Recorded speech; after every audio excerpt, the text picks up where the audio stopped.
Nombre, chapitre 5. L'Éternel parla à Moïse et dit: Ordonne aux enfants d'Israël de renvoyer du camp tout lépreux, et quiconque a une gonorrhée ou est souillé par un mort. Hommes ou femmes, vous les renverrez hors du camp, afin qu'ils ne souillent pas le camp au milieu duquel j'ai ma demeure. Les enfants d'Israël firent ainsi, et ils les renvoyèrent hors du camp. Comme l'Éternel l'avait ordonné à Moïse, ainsi firent les enfants d'Israël. L'Éternel parla à Moïse et dit: Parle aux enfants d'Israël. Lorsqu'un homme ou une femme péchera contre son prochain en commettant une infidélité à l'égard de l'Éternel, et qu'il se rendra ainsi coupable, il confessera son péché, et il restituera dans son entier l'objet mal acquis, en y ajoutant 1/5. Il le remettra à celui envers qui il s'est rendu coupable. S'il n'y a personne qui ait droit à la restitution de l'objet mal acquis, cet objet revient à l'Éternel, au sacrificateur, outre le bélier expiatoire avec lequel on fera l'expiation pour le coupable.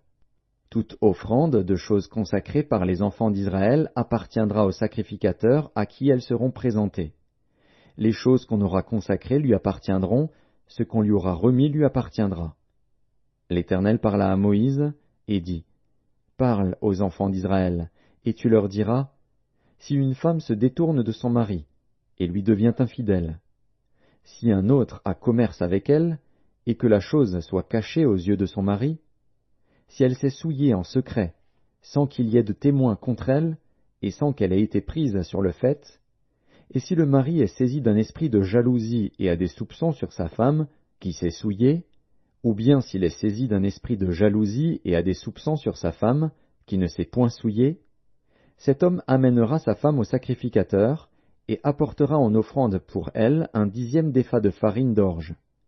Il n'y répandra point d'huile, et n'y mettra point d'encens, car c'est une offrande de jalousie, une offrande de souvenir, qui rappelle une iniquité.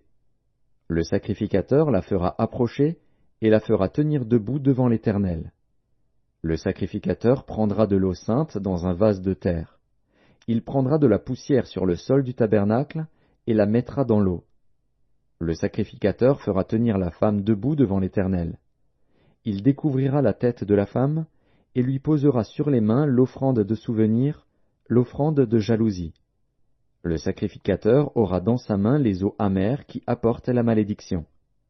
Le sacrificateur fera jurer la femme, et lui dira: Si aucun homme n'a couché avec toi, et si, étant sous la puissance de ton mari, tu ne t'en es point détourné pour te souiller, ces eaux amères qui apportent la malédiction ne te seront point funestes. Mais si, étant sous la puissance de ton mari, tu t'en es détourné et que tu te sois souillé, et si un autre homme que ton mari a couché avec toi, et le sacrificateur fera jurer la femme avec un serment d'imprécation et lui dira: Que l'Éternel te livre à la malédiction et à l'exécration au milieu de ton peuple, en faisant dessécher ta cuisse et enfler ton ventre, et que ces eaux qui apportent la malédiction entrent dans tes entrailles pour te faire enfler le ventre et dessécher la cuisse. Et la femme dira: Amen, Amen. Le sacrificateur écrira ces imprécations dans un livre, puis les effacera avec les eaux amères. Et il fera boire à la femme les eaux amères qui apportent la malédiction, et les eaux qui apportent la malédiction entreront en elle pour produire l'amertume. Le sacrificateur prendra des mains de la femme l'offrande de jalousie, il agitera l'offrande de côté et d'autre devant l'Éternel, et il l'offrira sur l'autel.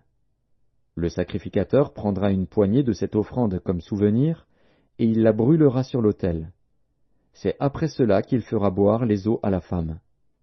Quand il aura fait boire les eaux, il arrivera, si elle s'est souillée et a été infidèle à son mari, que les eaux qui apportent la malédiction entreront en elle pour produire l'amertume.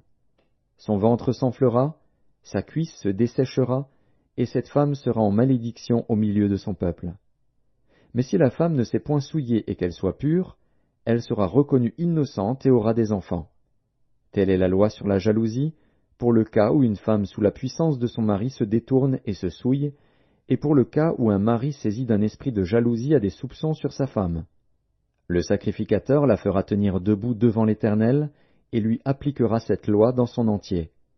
Le mari sera exempt de faute, mais la femme portera la peine de son iniquité.